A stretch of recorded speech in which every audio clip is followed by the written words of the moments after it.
Форма, например, татарская и татарский цветочек. Посуда из керамики, деревянные значки, блокноты, сумки, платки, одежда и многое-многое другое. Все это ручной работы и с татарским орнаментом.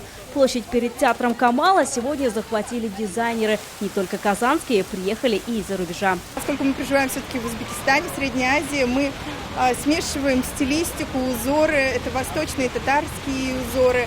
Именно с такого дизайн-маркета началась история современного фестиваля «Сенной базар» в 2013 году.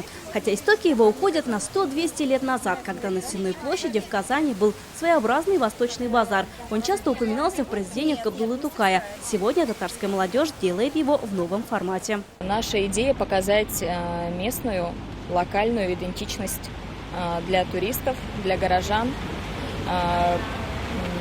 показывать, насколько может быть красивой, вкусной татарская городская культура. Сегодня это настоящий фестиваль городской культуры. Здесь своя зона у детей, мастер-классы для взрослых. Пока одни составляют древо жизни, для других занятия по каллиграфии. Всего работают 15 площадок для тех, кто хочет поговорить на татарском языке о политике или культуре лектории.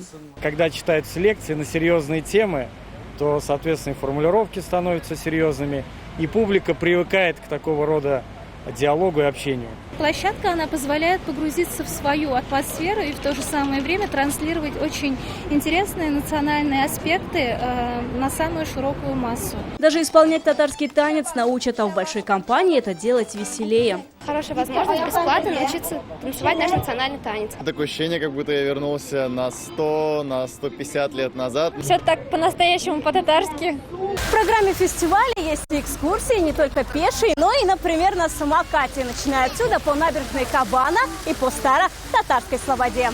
В этом году фестиваль работает 2 дня, поэтому окунуться в атмосферу татарской современной городской культуры можете еще успеть. Вероника Гайнудинова, Вадим Илларионов, ТНВ, Казань.